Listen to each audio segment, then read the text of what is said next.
Hello friends, Tanya here for Trinity Stamps, and today I'm going to show you how to make a tunnel card. We're going to use the Shark Birthday stamp set, and we're going to also use the layered Peninsula stencil. This is a one-piece stencil that has many layering components to it. And we're also going to use the Celebration Balloons die set. That's what we're going to use to create our tunnel apertures. We're going to start out with a couple of pieces of cardstock that are cut to 7 by 10 inches. We're going to score the first one at 5 inches and then trim off a 1/2 inch on the what would be the inside of the card. On the second piece, we're going to score at 1/2 inch, 5 inch, 5.5 inches, and then trim just a smidge off of each end. And that'll be the box on the inside. Next, we'll do a 1 5 by 7 piece that we will score at 1/2 inch and 4 3/4 inch. And this is going to be one of the pieces on the inside of our tunnel. Now to decorate this card, I'm taking Salvaged Patina, Mermaid Lagoon, and the new Uncharted Mariner Distress Oxide inks. And I'm going to ink blend all over the inside panel, the one that was 5 by 7 that we scored on each side. I'm also going to ink blend a panel for the front of the card, and I'm going to ink blend the 2 of the layers on the piece that goes on the inside for our tunnel. We're going to add the waves from the layered Peninsula stencil in 2 colors for the front and for the very back layer of our tunnel card. I'm only going to show you one panel because it's pretty simple, and you can figure out how I did the rest just by seeing how I did this one. Now, when I come back with the second color for the waves, I am shifting it so that what I see through the stencil is the Salvaged Patina mostly. There is going to be some overlap, and this is a very forgiving technique. The stencil is also very forgiving.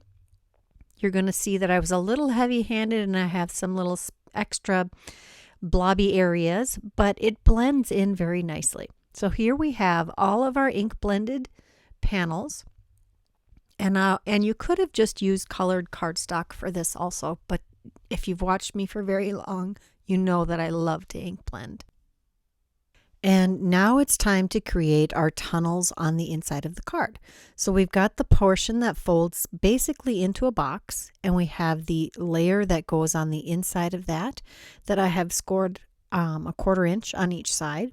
And we're going to crease those parts back so we know where we need to or line up this panel on the inside. So we're going to line up our score lines for the 2 panels here and get that all nicely lined up. Since I die cut the first larger balloon, I'm going to take this smaller balloon, center it in the hole of the first layer so that this tunnel card lines up nicely. We'll die cut that second balloon aperture out. And now it's time to start putting this together. So this is the back panel that I ink blended, and it'll fold closed kind of like a book. We're going to add this kind of like a page.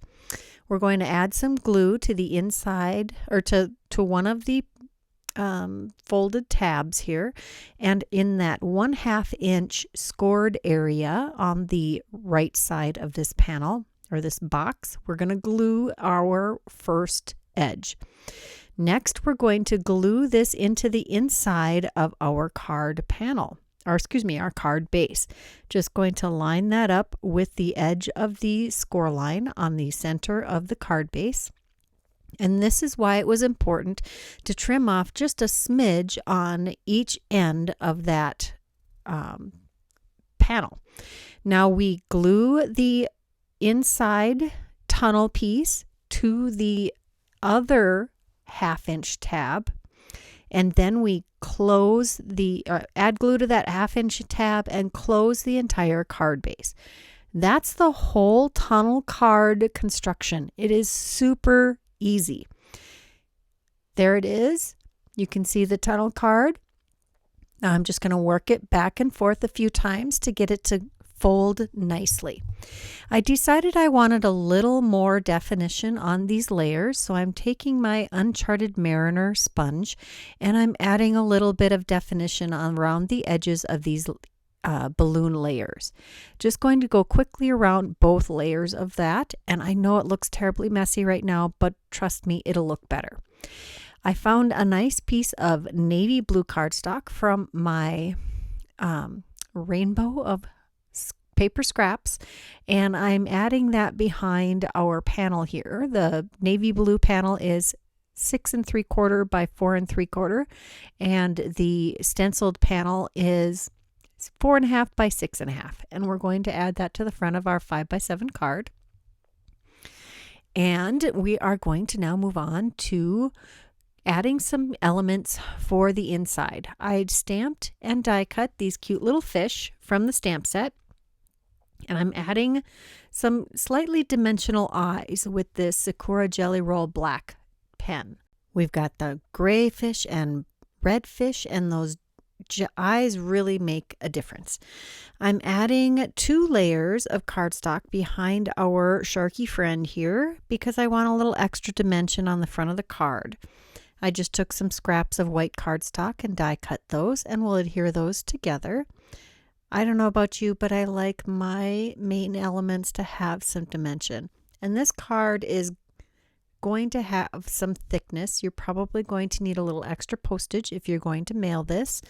And I don't mind adding extra postage when I put all of this work into a card. Next, we're going to adhere this to the front of the card, and I decided to take the balloon, the largest of the 2 balloons that was die cut from the tunnel elements, and I'm going to sponge this or ink blend it with the Uncharted Mariner to make it a little more bold on the front of the card. I also add a little bit of coaster blank behind the balloon to further add some separation from the background. And now I'm going to add our shark. I'm going to center him right in the middle of that balloon. I know it's kind of funny to have a shark on the balloon, but I think it works. Next, we're going to add our sentiment, which I've added some layers of dimension behind also, so that it lays nicely over the top of the balloon. Next, I have this shark that we're going to put on the inside of our card, because why not bring him to the inside? Just going to adhere him to the closest part of the tunnel. And then I'm going to add all of those adorable little fish. I just add a little bit of glue to their tails and add that to the second layer of the tunnel. And then I'm going to grab a gray one and do the same. Add some glue just to the tails and add that to the other side of the tunnel on the same layer. And I'm going to scatter these fish all over in our tunnel. It's going to be quite the school of fish here. I didn't think I was going to use all of these fish, but I think I'm left with one little tiny fish after I'm done with this card. It really brings it to life. And I chose to make gray and red fish to tie in all of the colors of this card. I did add a sentiment to the inside, so we've got Happy Birthday Chum on the front, and then Relax, I'm here for the cake on the inside.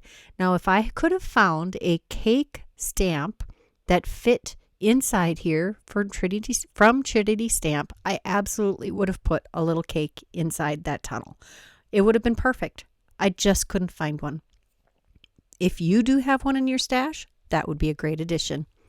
Next, we're going to take these crystal Twilight gems and we're going to add a scattering of them across the front of the card. I really like the extra depth and fun that these bring to the outside of the card. I would not try to put them on the inside because they would add some extra weird denting to the front of your card from the back if you did that. And I think on the front is plenty. We just have gobs of fish on the inside. So that is our entire tunnel card. I hope you enjoyed it. I hope you learned something and are going to put some of that knowledge to use for yourself. If you enjoyed this video, please give it a thumbs up. If you haven't subscribed to this channel, please do that now. If you're interested in any of the product I used today, check that description box below. It will be listed and linked there for your convenience. And here are a couple more videos we thought you might enjoy. Until next time, bye-bye.